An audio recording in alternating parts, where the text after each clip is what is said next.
Good morning. So, first of all, thank you for inviting me back. I guess the show wasn't so bad last week, so thank you. Or you just didn't have anybody else. Actually got me in trouble. Okay, so last week we discussed just the halachas of Siddur Kiddushin, and I said that we'll have a follow-up on the laws of Ksuba, Iker Ksuba, Tesefes Ksuba. But I figured Hashkacha Pratis, tonight is Hanukkah, and it's probably more of a relevant topic for the next 8 days, so I figured I'll just speak about that. So the sugya of Hanukkah, everybody knows it's on the Gemara and Shabbos. There's no Masechta Hanukkah. There's a Masechta Megillah, Psachim. But when it comes to Hanukkah, even though Hanukkah is also D'Rabbanan and Purim is D'Rabbanan, but for various reasons, there's no Masechta Hanukkah. Where is the sugya of Hanukkah found? So it's in the second chapter, in the second parak of Shabbos, B'mem Madlikin. Over there, the Mishnah enumerates different lights and different candles and oils that you're allowed to use for Hadlakas Neres on Shabbos. So then the Gemara goes into the sugya of Hanukkah. So the Gemara asks, on the Chaf Aleph Amud Beis, the Gemara asks, "My Hanukkah." Like Rashi says, why did they institute what Ness was so special about Hanukkah that they instituted a whole holiday? So the Gemara says, the Tana Rabbanan, we learn in our Brisa, B'chof Hei B'Kislev Yoimei the Hanukkah Tamnin Inun. On the 25th of Kislev is the day of Hanukkah. It's 8 days, and these 8 days, the Mispid behind, there's no eulogies, Udle Lisanis behind. You're not allowed to fast these 8 days. And the Gemara says, what happened? When the Greeks came into the Beis HaMikdash, Timu Kol Ashmanim. So the first thing is they defiled all the oils. Where in the Heichel? So now when the Chashmonaim, the Maccabees, were victorious, they won over the Greeks. They only found one jug of oil. Now it's very interesting. Rashi in Zeis HaBracha, I don't know how many people realize this because we all learn it on Simchas Torah. Maybe we don't really. It's such a fascinating thing. Rashi says that how many Maccabees were there? People think there was. Okay, we say Rabbim Biyad Ma'atim. But if you look in Rashi says, according to him, there was only 13 or 12 or 13 actually Yidden that were fighting the war. That means that according to the Rashi Pshuta Shemikra, most of the Jews were not part of the actual war between the Greeks and the Jews. Because, as we know, a lot of Jews became Hellenists. They converted or whatever. They not converted, but they actually took on the theories and the theology of the Greeks. So it's interesting how there was maybe 12 or 13 actual Yidden fighting the great army. So what happened? Once they were victorious, right away they come to the Beis HaMikdash. They found a jug of oil that was with the signature of the Kohen Gadol, and it was only able to last for 1 day. What happened? Nasa by Nes, there was a miracle, and a miracle happened that lasted for 8 days. So what happened? The next day, they established Yom Tevim Halveidah. That means, according to the Gemara, when you learn Pashta Pshat, what was the greatest miracle of Hanukkah is the fact that the Pach Echad Shel Shemen was supposed to last for 1 day and lasted for 8 days. So on this Gemara, you have a few questions. Number one is, as the famous question that Beis Yosef asks, is, so how long was the miracle for?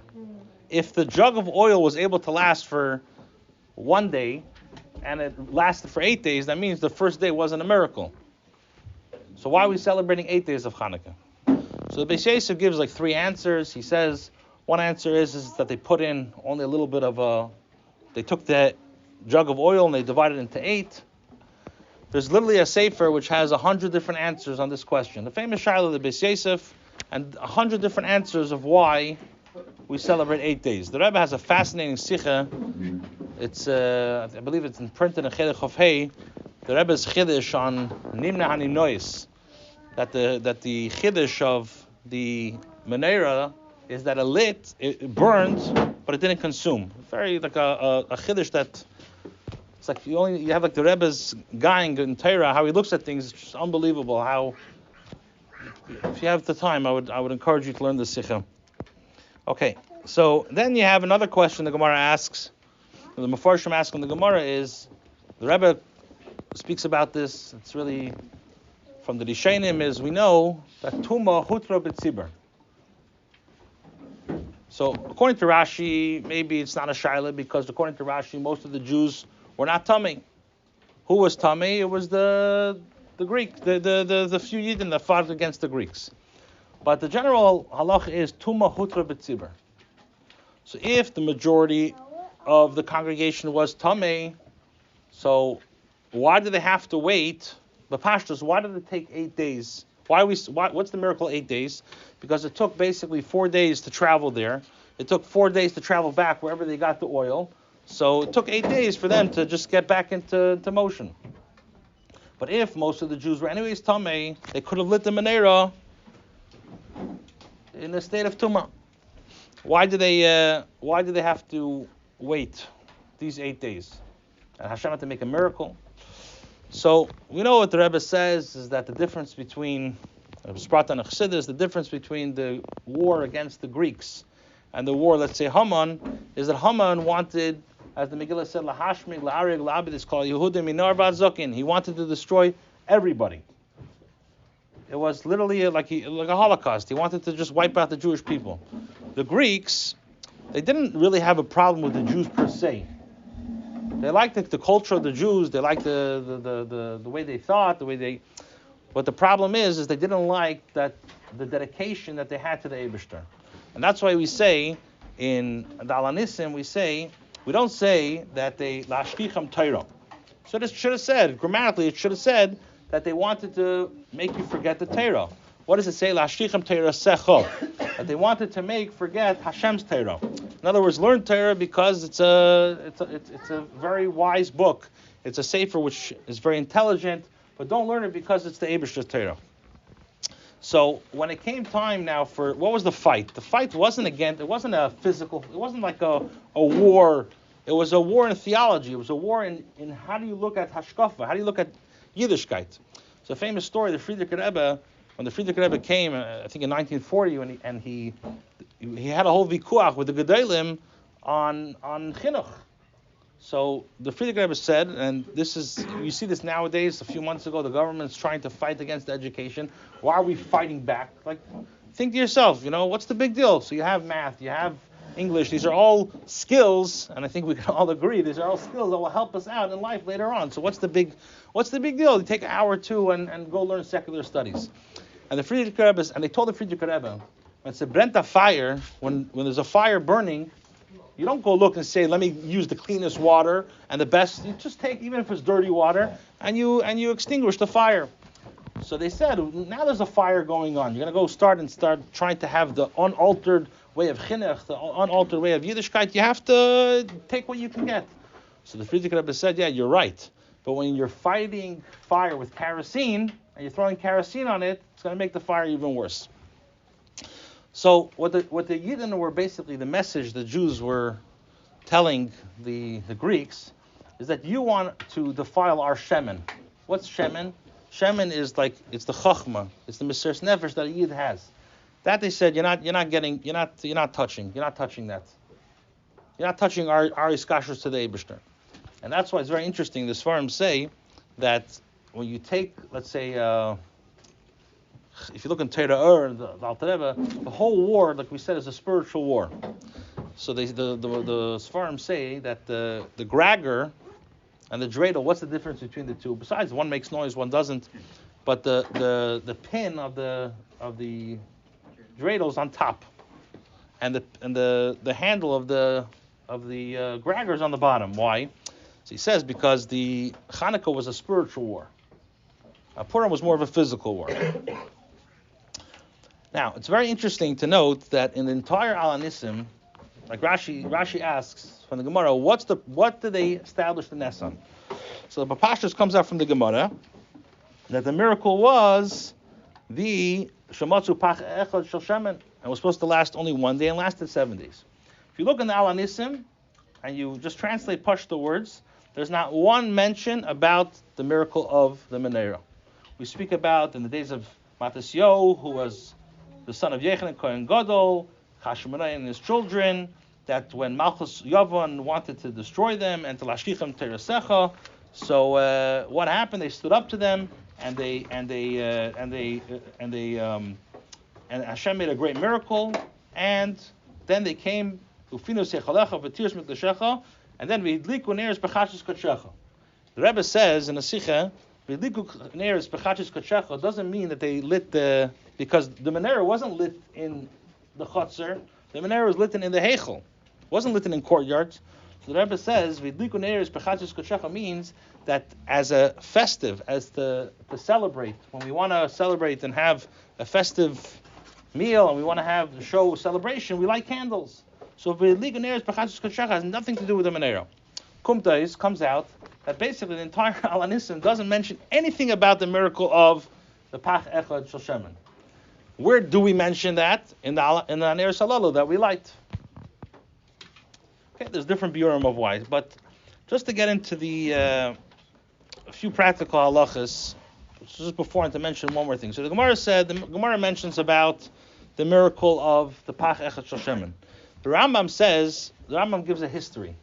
Even though Rambam in Halacha Shabbalachis is not a history book, but over here he brings down and says that in the times of the Bayis Sheni, the second temple, that when the Greeks overpowered the Jews, in other words, the Jews, they weren't in exile, they were in Eretz Yisrael. They were in Eretz Yisrael, and the Greeks now were victorious over the Yidden, so they didn't let them learn Torah or mitzvahs. And what do? First of all, Pashtu Yideim B'Mamainin. They took their money. They literally ransacked and took away all the Jews' money, and Uvnei Seim, and they had relations with their daughters. So the Hashem had a miracle on them, and then the Kohanim basically brought back the Malchus for 200 years. Now, why do we celebrate Hanukkah on the 25th? So, B'Pashtus, like the Rambam says, is because Hanukkah, that's when they rested. Chanu Chafei. They rested on the 25th. So, Hanukkah's Meloshin Chanu Chafei. The Meiri argues on the Rambam and says that really they rested on the 24th. It's just the 25th, that's when they were able to get back into the Heichel and start to really get back things to normal. But really he holds that really the miracle of Hanukkah really started from today.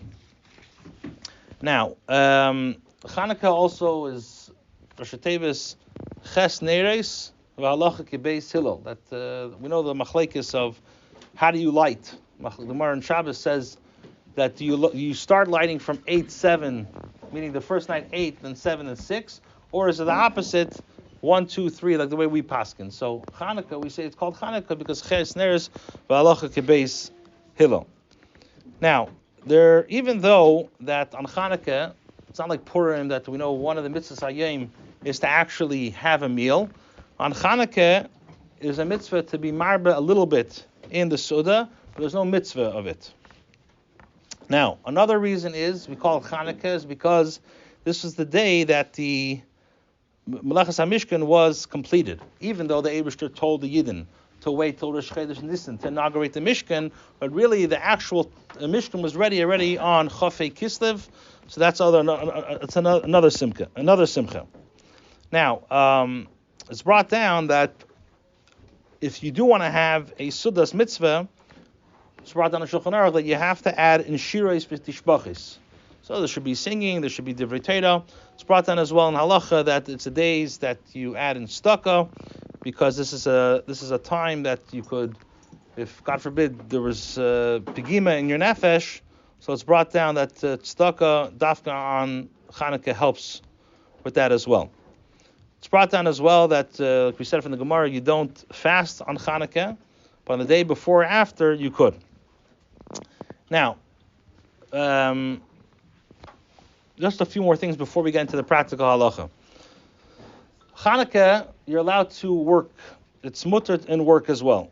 Now, the nashim, the woman, should make sure not to work by the time that the neiros are lit.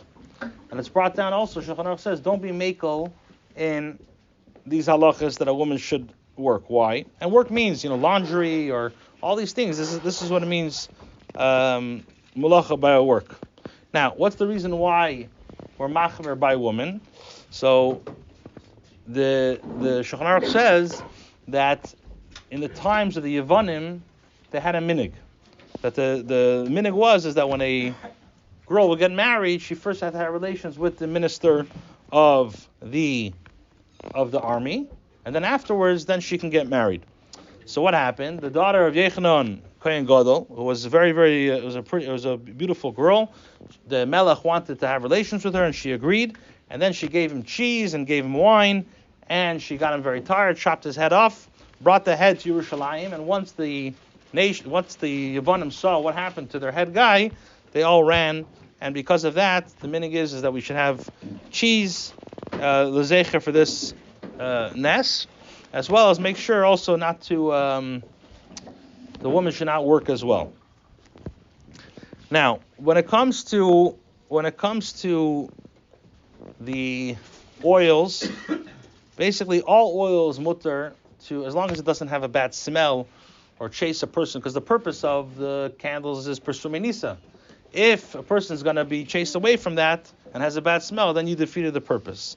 So obviously all shemanim are mutter, but the best is to have shem and zayis. Why? Because that's similar to the nes in the Beis Hamikdash. Now, when is the best time to light? First of all, we say that we paskin mahadrin min mahadrin. In other words, from pure halacha, how many neiros do I have to light? So halacha says from the Gemara, as long as you light one candle. We paskin mahadrin min mahadrin, and in mahadrin min mahadrin is also exactly what that means. We paskin like the Rambam, which is interesting. The Ramah, Taisvis have a different pshat than what mahadrin min mahadrin means. We paskin like the Rambam, which you see, even the Rambam usually is a Sfardi, and we don't usually go. We go after the Ashkenazic poskim, but you see in Hanukkah that we bring us a true achdus. So mahadrin min mahadrin means is that every single person in the family has to light 8. The first night 1 candle, the second night 2nd candle, a third. So regular mahadrin is that every night you light so even that's a machlekes. But b'pashtus, it means that every person in the family lights 1 candle. Every night. Now you're going to ask, so where does it come nowadays, the halacha? So I can tell you a few cases. First of all, let's say, God forbid, somebody's, let's say, in the hospital, and for whatever reason he can't light the candles. And the only way he can light the candles is if he could get away with 1 candle in the sink, nobody knows about it or whatever. So you see that in halacha that could become very, very practical. Now, let's start with the shul. So the first time you're going to light, let's say the Menorah is tonight before we go home, is in the shul, and the person lighting the Menorah makes a bracha. Now it's brought down in Shulchan Aruch that first of all the time that we light the candles, so Shulchan Aruch says you light by Tzesach Kechavim. Our minig is that we light already by Shkia time, which you have to make sure also that the candles, according to our minig, last for at least 50 minutes. So if you're lighting by Shkia time, make sure that it lasts at least for 50 minutes. And you're not allowed to do anything also before, a half hour before, you're not allowed to also work or do anything before the lighting of the candles. It's brought down in Paskim. Some machlek is about learning, but most Paskim say learning, when it says you're not allowed to learn, it means the actual time of when the time of lighting the candles come. It doesn't mean a half hour before. Now, so we said like this. Our minig is we start... Even if you have a shimer? What? Even if you have a shimer? So it's a good question. If you put in an alarm clock, I saw some people write that if you put in an alarm, it helps as well. But, so like this. So the person lighting the menorah in in the shul. So Shulchan Aruch says that the reason why we do it is because Pesumei Nisa. So it's brought down that if you have at least 10 people, it's a machlekes b'chlal, so I need to have 10 people that are going to be there at the Hadlakas Neiris, or if I know in the next, let's say, hour, 10 people are going to come to the shul, can I make the bracha also? So it's a machlekes what to do. So b'pashtus, when the person lights the Menorah, let's say take the first night, so he is allowed to, first of all, he makes the brachas. Now, he should make sure, the people that are there, make sure they're not going to be yotze with this bracha. You're only going to be yotze with the brachas that happens actually in the actual home. Now, what happens tonight, the person who lights the Menorah, does he make a shechianu? So the first two brachas, everybody agrees, he does go ahead and actually say again in his house. But the shechianu, so it's brought down that if he's by himself, he should not make a shechianu simply because he made it already in the shul. If he's going to be yotze his family, then he should make a shechianu. Now, our minig is, everybody has a different minig where they put the Menorah. The Welt puts it by their window. Why do you put it in the window? Because Pesumei Nisa, you want everyone to see. The Gemara says, and it's brought in halacha, that nowadays the main Pesumei Nisa is for your house. So the Rebbe, I think there's a letter in Igros Kodesh that what's the mila of having the Menorah al Pesach Beis. So we know the mezuzah is on the right hand side, the Menorah is on the left hand, and the reason why we have the Menorah on the left hand is in order that it should be kulei b'mitzvos. Now, the problem, let's say they live in apartment buildings. So first of all, when they put it by the window, they're not going to, people outside are not going to be able to see it. Number two, the Rebbe says, is that just simply, in those days, I don't know how it is nowadays, but I didn't see one of those Mefsayim Menorahs. Do they still have those backs over there? Mm-hmm. They still have, okay. So the problem is that, imagine that, let's say this is the Menorah, this is the back, so the people that are outside see it, but the people inside, because the back is blocking it, they won't see the Menorah. So basically, if the Iker Pesumei Nisa is for the house, your defeat, by you putting it in the window, the what? Even if the Menorah But that's only if you're doing it by the window. Yeah, only if you're doing it by the window, I'm saying. No. Meaning The back is not. Like facing outward? Correct. The back. Let me just clarify. There's no problem with having a Menorah to the back. The problem is if you're going to use that Menorah for Pesumei Nisa, and you're going to put it in the window, then the people in the house. But our Menorahs now that are open, is that an issue? No. I have a question. Mm-hmm. You have the window reflects. You're seeing the reflection. It's not enough. If one feels that he wants to put it by the window, it's not against halacha. No, you understand what I'm saying? Yeah. It's not our custom. It's not our minig is to put it. Our custom is not a problem because there's no window. So 1 second, the closest possible to the front door, basically. Closest possible to the door that you eat in, where the kitchen is. That's where you should put it. Now, a lot of people, our minig is that even though al pi halacha, the Menorah is allowed to be up to 20 amas, which is, in halachically, is 30 feet. 30 feet, that's why the public Menorahs, the whole dispute, the biggest Menorah, the largest Menorah, the whole... Is a big dinterna. But, whatever, shtusim. But basically, you can go up to 30 feet. Now, it says also in halacha that the Menorah that you put down should be between Gimel and Yud Tfachim. Which means, now, what does it mean, Gimel Yud Tfachim? So, halachically, it's basically between 9.5 and 31 inches of the Menorah, where the flame, this is a thing that people don't realize, where the flame of the Menorah should extend to. So, if, let's say, you're putting on it's not a problem halacha, but the chatchila, if you can't do it, if, let's say, your table is higher than 40 inches and you're going to put the Menorah on top, so that's not where the flame is supposed to be between Gimel and Yud Tfachim. When we say between Gimel and Yud Tfachim, again, 9.5 to 31 inches, that means the actual, where the level of the flame is. From the floor? Right, from the floor, yeah. In a chanami, if you can't do it, you can't do it. If, let's say, you have kids running around and your kid will knock it down, obviously you have to have seichel. Same thing for the placement of the Menorah too. If you have Correct. You have kids running around and the kid will knock it down, then you have to use your seichel also.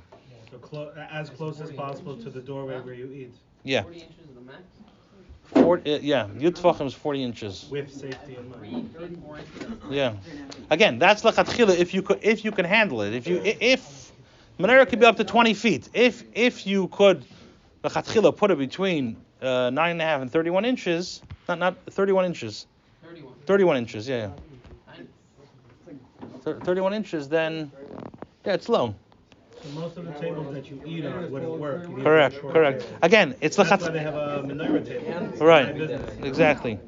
Now, another thing is, the Gemara says hadlaka oisa mitzvah, which means there's a machlekes between is hadlaka oisa mitzvah or hanocha oisa mitzvah.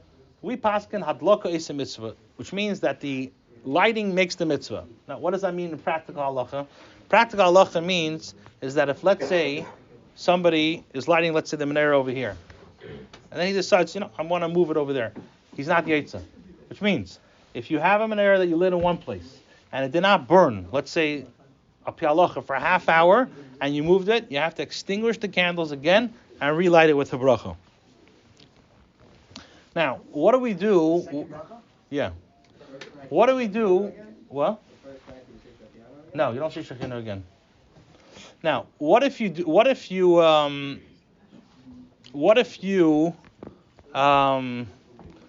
with, let's say, the oil left over? So the oil left over, can I use that oil the next day as well? Can I go ahead and just throw it in the garbage? What do I do with it? So it's brought down in halacha that it's like muktzah for a mitzvah. It's set aside for a mitzvah. So to go in and like throw it out or, without making a condition, it's a little bit of bizayin mitzvah. So what the pasuk can bring down, what you should do practically is you should have in mind that it's only going to be hooked to the mitzvah for that amount of time. So let's say our minhag is 50 minutes, only for that amount of time. And then you could try not to throw it out, maybe burn it, have a little more respect. But if you have to, throwing it out, especially with that condition, is not a problem according to halacha. Just back on what you said before. So I'm saying if you light the candles, let's say one or two goes out, you don't light all of them with the bracha again. You just relight those two. Right. Yeah, because the ikar mitzvah is basically The one candle. Yeah. I had a shaila. I remember when I was in Israel, like as a bacher. So the first night of Hanukkah was the first night was Erev Shabbos. And what happened is I don't remember who. Somebody asked the shaila. I don't know. It didn't happen to any of us where we were staying. But basically, he lit the menorah Erev Shabbos, and like literally 30 seconds later, it extinguished. And they already lit and then afterwards they lit the Erev Shabbos. So they had a problem. I don't remember what the halacha is. What would be paskin? Guys always take showers after lunch. Right. What do you do with the wicks? So with the wicks, you could either use it again, or like we said, you should have them either put it in a bag till after Hanukkah and then burn it all together, or you can have in mind to just say that it's going to be like set aside for for the first 50 minutes of when you use it, and then afterwards. Yeah. Now just to well. I'm just waiting to throw it out. Right. Now just one thing. Just to mention, when we say adlaka is a mitzvah, and you're not allowed to move it, that's only for the first half hour, or let's say our minhag is 50 minutes. After 50 minutes, if you want to move it, then that's not a problem because you relate to the mitzvah. What were you saying? Sorry. When someone's lighting menorah or Shabbos, aren't they having in mind to take in Shabbos? So you saying the menorah or the nearest Shabbos? Menorah. So what does it make a difference if a person's wife lit or didn't light? Yeah, so it's a good. So I saw people write that if let's say the husband forgot to light, and now she lit the candles. So can the husband go now and light it right before? Some poskim say yeah, because or let's say the husband lit, let's say the nearest let's say whatever, for whatever reason he lit the nearest Shabbos before nearest Hanukkah by mistake. Can he go back now and now light the nearest Shabbos? So nearest Hanukkah, sorry. So some poskim say is that yeah, because he didn't have full intention when he to be makabel the Shabbos. Yeah, in a chanami. Okay. Now, just some practical halachas of Al Hanisim. If let's say you forgot Al Hanisim in davening, so let's say Shachris.